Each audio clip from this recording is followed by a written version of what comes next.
नमस्कार विद्यार्थी मित्रांनो, आज आपण आजच्या ह्या व्हिडिओमध्ये आपल्या ITIच्या प्रॅक्टिकल प्रश्नपत्रिकेमध्ये आपल्याला जो जॉब तयार करायला आलेला असतो आणि त्या जॉबच्या अनुषंगाने प्रश्नपत्रिकेमध्ये आपल्याला tools, equipment, procedure, safety precaution अशा काही बाबी आपल्याला लेखी पेपरमध्ये लिहायला लागतात।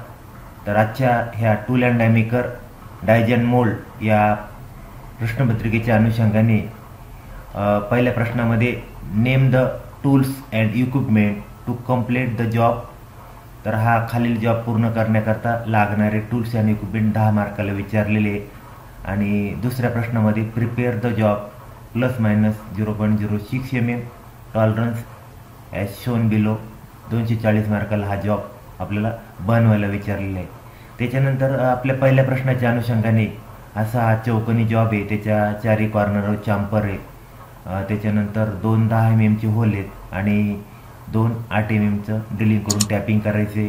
त्याच्या सेंटरला आपल्याला ड्रिलिंग करून काउंटर बोरिंग करून मध्यभागी चौकोन आपल्याला बनवायला विचारलेले आहे। स्क्वेअर 20 mm आहे आणि या जॉब करता लागणारे टूल्स अँड इक्विपमेंट आपण कोणते कशा प्रकारे लिहायला हवेत या अनुषंगाने ही माहिती या व्हिडिओमध्ये आपण पाहणार आहोत। आकृती पाहून घ्या आणि या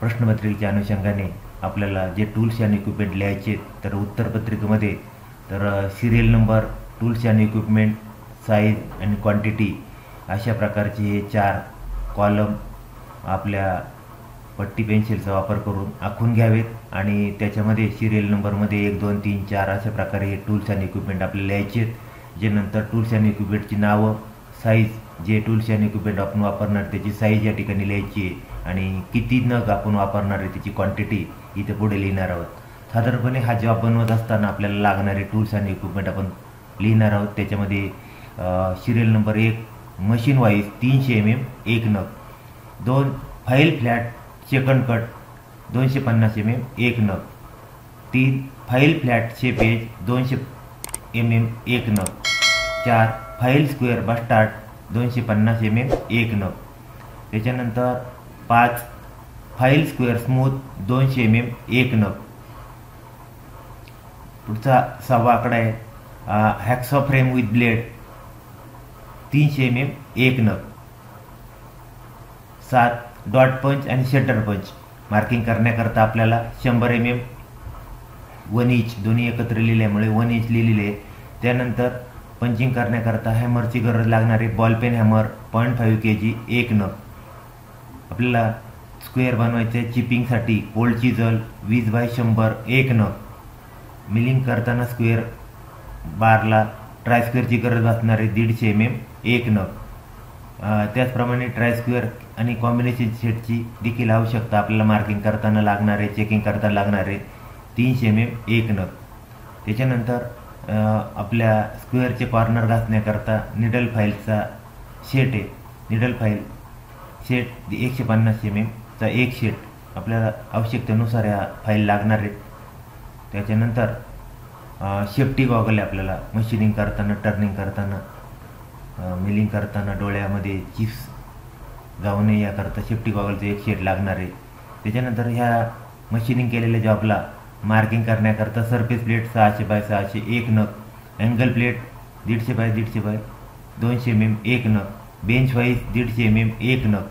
त्याच्यानंतर ड्रिलिंग करण्याकरता ड्रिल चक विथ की 12 mm कॅपॅसिटी 1 नग।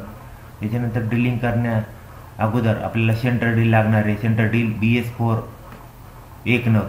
त्याच्यानंतर पायलट ड्रिलसाठी आपल्याला काही ड्रिल लागणार आहे, त्याच्यामध्ये 6 mm 6.8 mm 10 mm 12 mm 15 mm 20 mm 25 mm 30 mm असं इच वन किंवा प्रत्येकी एक आपल्याला ड्रिल लागणार आहेत।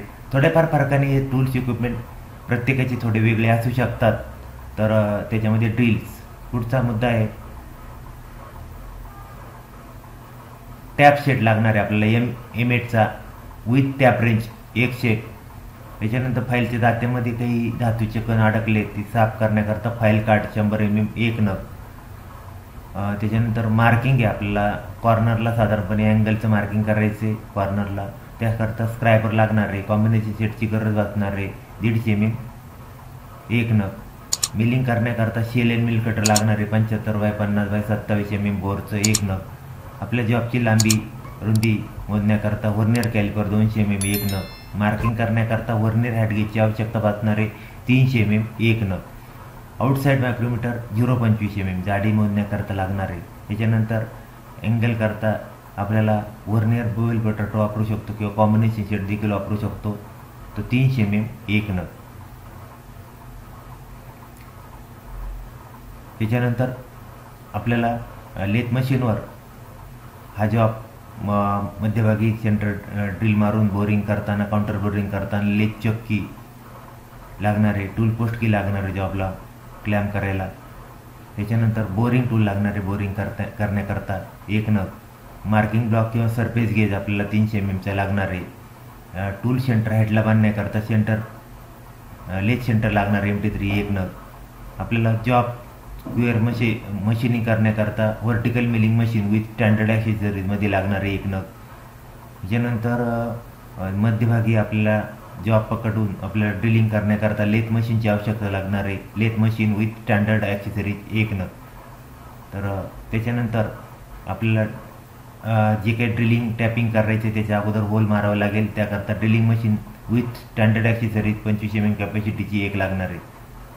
तर अशा प्रकारे ह्या थोड्याफार फरकाने हे टूल्स इक्विपमेंट आपल्याला वापरावे लागणार आहेत. त्यानंतर तो जॉब करत असताना काही स्किल्स आपल्याला त्या ठिकाणी जॉबवर आपण ते स्किल वापरणार आहोत. त्याच्यामध्ये स्किलमध्ये होल्डिंग करणार आहे जॉबला, प्लेन मेलिंग करणार आहे, मार्किंग करणार आहे, पंचिंग आहे, ड्रिलिंग आहे, चेन ड्रिलिंग आहे, टॅपिंग आहे, स्क्वेअर फायलिंग, चेकिंग.